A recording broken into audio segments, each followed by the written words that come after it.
La Picardie, c'est connu pour plusieurs choses. Par commencer les deux cathédrales d'Amiens et Beauvais, deux grandes villes situées en Picardie, mais pas que. C'est connu pour la ficelle picarde ou encore l'hymne Réveillez-vous Picard. Réveillez-vous Picard, Picard. La Picardie a accueilli 1,9 million d'habitants en 2016. Elle a aussi le droit à ses légendes. Elle en a pas mal. Aujourd'hui, j'en ai sélectionné 3 pour vous. Les voici. Pourquoi, dans une époque lointaine, 80% des villageois croyaient-ils à la bête blanche de Picardie? D'après la légende, un soir d'été, un homme rentrait de la ville. En passant devant un champ, il entendit un bruit, comme un chien traversant le champ. Il appela, mais aucune réponse. Le même bruit résonna à sa droite, puis à sa gauche. Confus et méfiant, le fermier continua son chemin.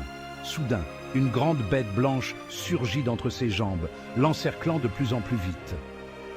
Bien qu'il ait tenté de la frapper avec son bâton, la créature se faufilait adroitement entre ses jambes, n'entravant jamais ses pas. La bête blanche l'accompagna ainsi jusqu'à l'entrée du village. Là, en un clin d'œil, elle se transforma en homme. Le fermier ne put dire si cette silhouette était du village, car l'homme-bête disparut rapidement à l'autre bout du village. Mythe ou quelque chose de plus? La légende de la bête blanche de Picardie, maintenant oubliée. Pour cette deuxième histoire, on va parler de Bosquel, une petite commune française située entre Beauvais et Amiens, dans la Somme. Elle est entourée de la Selle et de la Noix. Je vous laisse découvrir l'histoire des fantômes de Bosquel. Connaissez-vous le secret du cimetière de Bosquel? D'après la légende, le cimetière de Bosquel renferme des morts condamnés à danser pour l'éternité. Une nuit de fête à Bosquel, les jeunes villageois dansèrent et burent jusqu'à l'ivresse. L'un d'eux, débordant de malice, proposa « Pourquoi ne pas finir la nuit en dansant au cimetière ?» Enthousiasmés par l'idée, ils s'exclamèrent tous « Oui, dansons parmi les tombes !» Se tenant la main, ils chantèrent et dansèrent entre les pierres tombales, renversant les croix de bois. Soudain, alors que l'horloge de l'église sonnait minuit, ils s'arrêtèrent net.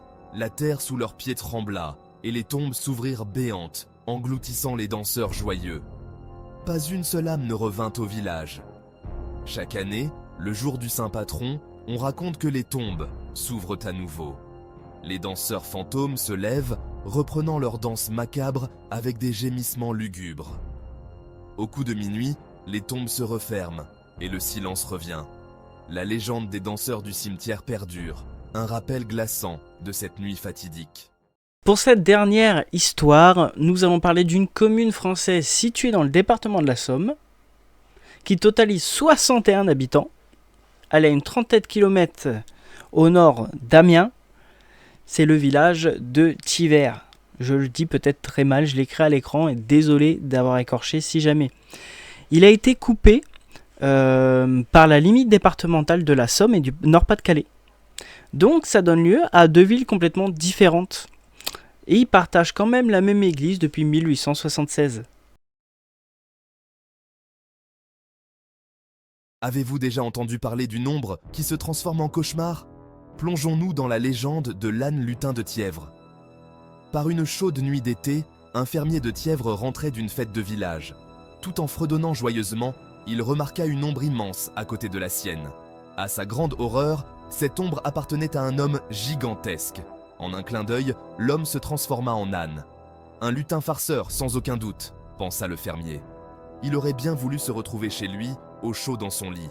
Il accéléra le pas, et l'âne fit de même. Il s'arrêta, et l'âne s'arrêta aussi. Paniqué, il se mit à courir, et l'âne le poursuivit jusqu'au village. Alors qu'il se croyait en sécurité, l'âne réapparut devant sa porte. La bête l'attaqua avec de puissants coups de sabot, puis disparut dans la nuit, en braillant si fort que tout le village se réveilla. On pouvait entendre ses sabots résonner dans la nuit, même à une demi-lieue de distance. C'est ainsi que naquit la légende de l'âne lutin de Thièvre. Dormez bien. Merci à tous ceux qui ont regardé cette vidéo jusqu'à la fin.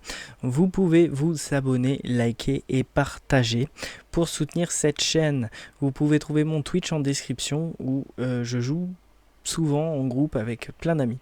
Si vous voulez d'autres vidéos spécifiques sur un pays, une région ou un département, vous pouvez le laisser dans les commentaires. Merci à vous, je vous dis à plus tard et je vous fais des bisous.